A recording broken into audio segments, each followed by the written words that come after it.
guys, how's it going? It's Al. Week 18. I've got the top stacks of the week for you in week 18 on DraftKings. Now, this might seem like it's going to be a really tough week to stack because, so many teams are playing Madden creative players at their quarterback position. So many teams are sitting their players because of having locked up their playoff spot, having nothing to play for this week. They're playing backups at every position, but no, there are still plenty of teams with plenty to play for and so much value that's been opened up by new players that are stepping into high volume roles that you can play whatever players you want. It always creates the best situation for value on the year. And if you dig deep enough, you can play the best stacks that you can possibly afford and hopefully find your way into some really great stuff. And we have a fantastic puke stack on this slate. So we're going to go through. I'm going to try and identify 5 stacks for you to hammer into tournaments.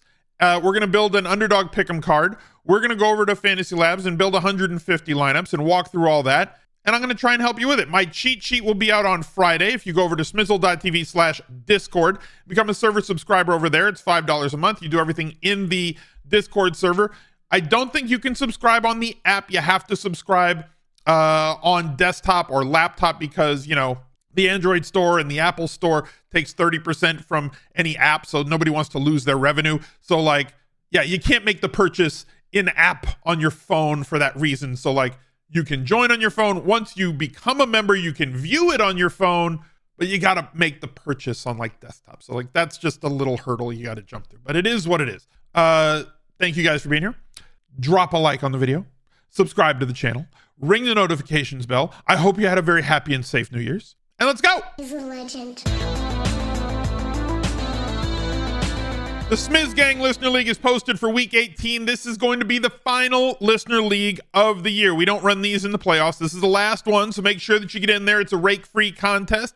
It is $10 to get into. It is 3 max as always, and that's all there is to know. Go to smizzle.tv/links if you want to get the link to this. It does not exist in the DraftKings lobby. While you're at the link tree, click everything else. Follow my Instagram, my TikTok, my everything is in there. This Al Smizzle Fantasy Football channel. I will continue to come out with a lot of content throughout the offseason. The Discord link's in there. Everything is in there. So get your 3 entries in the Listener League and follow me everywhere else. Let's head over to Fantasy Labs. They have this great free page, right? Go right here to the NFL, fantasylabs.com. You go to NFL, hover here, and go to Vegas. This is a free page. Even if you're not a member, you can go view this page. I've sorted by the implied live team totals. Now, if you wanted to get a subscription to Fantasy Labs, you go to smizzle.tv/labs with an uppercase L, and the 6-month package is the best value. You can get NFL, NBA, when MLB comes back in, you get that, you get golf, you get NHL, everything that they do, you get projections and a lineup builder for all of those sports. That's the best value that they have if you are a multi-sport daily fantasy player. I've sorted by the live team totals. So these are the teams that Vegas expects to score the most points, or the markets expect to score the most points. Dallas, 29.5. They got something to play for. The Bills, not on the slate. The Seahawks, 25. Texans, 24.5. That's a Saturday game. Lions, 24.5. Green Bay, 23.75. Eagles, 23.5. Dolphins, not on the slate. Not on the slate. San Francisco with Darnold, 22.75. Saints, 22.5. And then we go down from there. Bears, 20. Like this, once we get down into this range, we're kind of not stacking the teams that have team totals of 16, 15. We're not stacking these teams, okay? These are not what if I double stacked, a team that has a team total of 15 points? No, we're not going to do that. That's what we steer clear of. So our first stack is going to be Dak Prescott and the Dallas Cowboys, who have a whole lot to play for. They want that home game. They want the 2 seed. They want to win their division. They get Washington, who is a defense that we can get after, and Dak has been outstanding. Multiple touchdowns in so many games this year, 32 touchdowns on the season, 21.4 points, and he is kind of a key to us to unlock CeeDee Lamb, who's been his favorite target, and since week 6, he's had a great season. He's got 95 catches since week 6 and beyond. So like week 6 and beyond, he's just had this ridiculous year, averaging 24.6 points on the year. If CeeDee Lamb has a big game, Dak Prescott also probably having a really good game as well. Brandon Cooks has come on as late, averaging 10.7 points on the season. We've seen him post a 17 here, a 16.5 here. We've seen him have big games, 35 against the Giants. Last time they played Washington, he caught 4 of 5 balls for 72 and a tutty. This is kind of like his big-ish game as a secondary part of a stack at 5.2K is this mid-teens sort of game where he gets 4 or 5 catches, finds his way into the end zone. He's got 7 of them on the year. You need him to score a touchdown to be viable. The secondary wide receivers don't really do much, right? Outside of Cooks, I mean. So like the Tolberts, like they have like 1 or 2 touchdowns on the year. Turpin's got 4. Like it's not those guys. I'm probably not going to include Tony Pollard in the stack with him. He's got 53 catches on the year. Not really where I want to go. But at tight end, Ferguson makes for a very good secondary guy. These are the 3 that I'm probably going to cycle through my Dak doubles with is Lamb, Cooks, and Fergie. Going to not play Pollard in those. I think he's going to be really highly played. I'm probably going to leverage off of him as just saying I'm not going to have Pollard in those stacks. If Pollard goes off, then the Dak doubles won't. I think Lamb's going to be extremely popular, but getting different would be going with that and then a bring back on Washington. Jordan Love, because Green Bay has things to play for here, and going up against Chicago, grades out very, very well. Now, he's played exceptionally well recently. Second half of the season. Very efficient, 30 touchdowns on the year, has a tremendous supporting cast of wide receivers, though they've been in and out of the roster. Early in the year, made a whole bunch of like unforced errors, like from a tennis standpoint. A lot of turnovers early in the year, a lot of bad throws. Even in some of the games where he did well, I forget exactly which game it was. It was in here, but I forget which one. Was it Kansas City, I think? I think it was Kansas City, where like he had a couple of throws in that game. One was to Dobbs, where he just kind of lobbed one down the field, and it was an interceptable pass. Then he threw a touchdown to Watson. That was like right over a DB in the end zone. That was an interceptable worthy throw or an interception worthy throw, but it ended up being a touchdown because Dobbs made a ridiculous catch and bailed him out. Ends up with a really good stat line. But like other than those throws, he's done really, really, really well. And it's come on the back of the emergence of a couple of players. One, Jaden Reed, who is being comped as like a poor man's Debo, how they kind of started deploying him in the rushing game, kind of how they've utilized him earlier in the season. He's really blossomed. And he blossomed in the absence of Christian Watson, who is expected to possibly be back for this game, who I think is a low-end wide receiver 1, like in the league. A lot of touchdown upside from him this season, showed it at the end of last season as well. He's only 4,700. Reed is 5,700. Dobbs was his favorite touchdown target early in the year. 8 touchdowns on the year for him, 5,800. We also saw Dontavian Wicks. A lot of guys that are like limited or not practicing on Wednesday, so we kind of have to monitor who's going to be available on the weekend. Dontavian Wicks has had a few games in here as well. Very talented player in his own right. Bo Melton has flashed the last couple of weeks, weeks 16 and 17, 9 targets, 6 targets for him at 3,600. And at tight end, Musgrave on IR. Kraft has been outstanding with 6 targets in 4 of the last 5 games, double digits on DraftKings in 4 of the last 4 games at 3,700. So plenty of routes to go if you wanted to double Jordan Love in a game that they have to win against Chicago. The danger here is that the last 5 games, the Chicago Bears have been quite good on defense. 1, their pressure has ramped up. 2, as their pressure has ramped up, their young defensive backs have been doing a much better job in coverage. Kind of funny how that works out, right? That like when quarterbacks have less time to throw, defensive backs do a better job in coverage, as opposed to early in the season when they were getting absolutely no pressure from their defensive line. And then their cornerbacks had to cover for longer and people could just pick them apart. So that's the only danger here with Love, but he's been quite efficient. Again, a quality quarterback with quality pass catchers against a team that, it wants to beat them. They're at home, but like we know has given up points before. The Bears are playing better and have allowed 15.2 points per game the last 5 games. So that's the only danger here, but we want to focus on quality teams with quality players, and these prices for the Green Bay Packers wide receivers way too low, which still allows us to pay for either one-offs that are very expensive or a really high quality secondary. And who might be a bring back on the other side?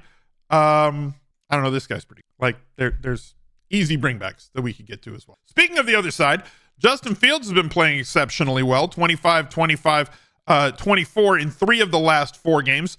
This is a situation where they want to play spoiler. They want to end their season extremely well. Also, Justin Fields, not playing for a contract. He hasn't decided his future. The Bears will decide what his future is going to be with them in the offseason. My Twitter feed is filled with what I think about that. We'll do more videos on that as January, February, March, as draft season approaches.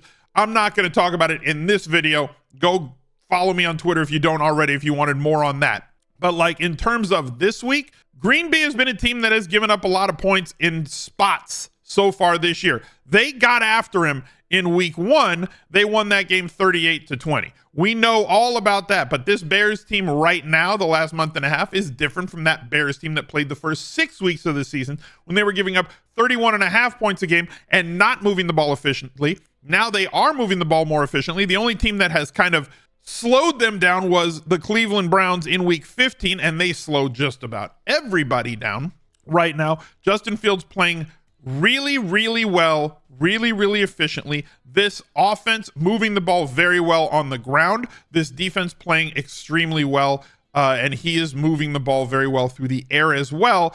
First half, he almost had a perfect passing efficiency against Atlanta last week, a tough defense in their own right. Most of this offense is going through DJ Moore. Anytime a player gets pissed off about getting snubbed for like an all-star situation or like a Pro Bowl situation, he posted a picture of the Joker from The Dark Knight just sitting there, like with the tongue thing in the jail. So like DJ Moore wants to have a big game. He also came out very much in favor of Justin Fields, saying that he is him and this is the guy that I want. The double stacking situation here was always the question of, can I double stack Justin Fields? And last year, I would say no, you don't have to because he wasn't throwing the ball enough. This year, they're throwing the ball enough that he can support a double stack. The problem is Darnell Mooney, still in concussion protocol, so he's not going to be the guy. They will throw the ball to Tyler Scott, even though he dropped that touchdown last week. He should get enough targets to be viable if you wanted to use him as a bargain guy. It does look like Cole Kmet will play in this game, so I expect him to go. If he doesn't go, Tunyon would be the other guy. And as we just highlighted on Green Bay, there's plenty of bring back plays on the other side. Let's head over to Underdog. And if you don't have an account over on Underdog Fantasy, use code ALSMIZZLE, ALSMIZZLE, if you wanted to get up to $100 deposit bonus on your first deposit to the site. Why not get the free $100? I'm going to do a pick 5 this time, and it's going to be a little bit spicy. Let's focus on that game, shall we? Justin Fields over 199 and a half yards passing. I need 200 plus yards passing. 65 yards receiving for DJ Moore? Sure, why not? Jordan Love over 248 passing yards, and give me a touchdown each for Jaden Reed and Christian Watson. And these are the spicy ones to kind of beef this up. 5 correct with the double spicy. $100 to win $34.56. Play it. Let's do it. Oh, come on, Underdog. You know where I am. Oh, I'm doing this later for sure. I'm going to have to refresh this page. We'll do it when I get offline. I wish it worked right now. Anyway, head over to Underdog. Make sure that you lock in your plays for this weekend, and I wish you the best of luck over there. Let's continue with the video. Gino Smith from Seattle. Another team with something to play for. We've seen some good games from Gino. Last one against Dallas in week 13. They play Arizona. We know that Ken Walker has been a little bit banged up. Their running back situation with Ken Walker and Charbonnet, it's a bit of a split. We know we attack Arizona with just about anything, right? So Gino expected to be back in this situation. And Drew Lock, did very well when he was there. But now it's Gino's show again. And had an 18-point game against Pittsburgh. Now he gets Arizona, and I expect this situation to be one where they're going to try and get out and score as many touchdowns early as possible. You want to leave nothing up for grabs. Arizona has played the spoiler. Arizona got after it last game. And guess what? You know where the ball's going. Bing, bing, bing. There's 3 guys. The problem is, in picking them, we know that DK has done well recently. We know that DK has the big play ability. He's seen the one big game against Dallas with the 3 touchdowns. Jackson Smith and Jigba, 2 targets last game. Other than that one game, his target rate has been around 7, 4, stuff. It fluctuates. He's that wild card, but that's why he's priced where he is. To me, the guy that should be in pretty much all of them would be Tyler Lockett. Again, aside from the Pittsburgh game, he's been the most consistent route running in terms of routes, target market share, yards per route run player in the wide receiver core. So I'd probably build around Lockett and then pick one of Metcalf or Jackson Smith and Jigba to go around them. Probably not going to utilize the tight ends other than just kind of a wild card type play. There's plenty of guys to bring back with on Arizona. Trey McBride, $6K for him to fill that tight end spot. He's been tremendous. James Conner, also extremely good at running back. More than he gets credit for. 20 points or more in 3 of his last 4 games and only 6,100. And our puke stack of the week, yup, Nick Mullins against Detroit. Detroit says they're playing all their guys. If any team with like a 98% lock on where they are in the playoffs. All right, cut that out. Nick Mullins against Detroit. If any team is going to play all of their players in a situation where they are 90% locked into their slot in the playoffs, it's going to be a Dan Campbell coached team. So, yes, Detroit should sit some of their guys as they're 98% locked into the number 3 seed here. But like at some point, they got to start resting some guys during this game. Like maybe the starters play like the first quarter or the first half, and then you start sitting guys on defense. And this isn't even a defense that has done exceptionally well at stopping teams. We also saw Nick Mullins put up 23.5 against them a couple of weeks ago. I know that he lost his tight end. That's a shame. Hawkinson is difference maker. It makes me angry that like he got hurt. He's one of my favorite guys to play in daily fantasy. Tremendous talent. Justin Jefferson, though, 10 targets a game in the last 3 games since he came back. Unguardable, makes every quarterback that he plays with better. He is a lock play in this situation. Monitor Addison. He's got this ankle thing, but like expecting him to play. If you wanted to go with KJ Osborne, 0 targets last game, but I expect him to be like at least in the running there. Johnny Munt stepped into 7 targets last week. He's only 3K.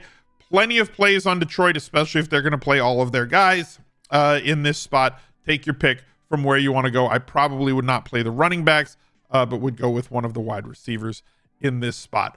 Let's head over to Fantasy Labs. I already talked to you about it. If you wanted to screenshot any of these spots, this is where I'm going to start this week. Pause the video, screenshot this if you wanted to see where I start. Go to smizzle.tv/labs with an uppercase L. If you don't have an account over there, we'll apply these settings. We'll generate 150 lineups. Take a look at where we go. I've locked it to the quarterbacks that we highlighted in this video. There's plenty of value on the slate to allow you to do pretty much anything that you want to do.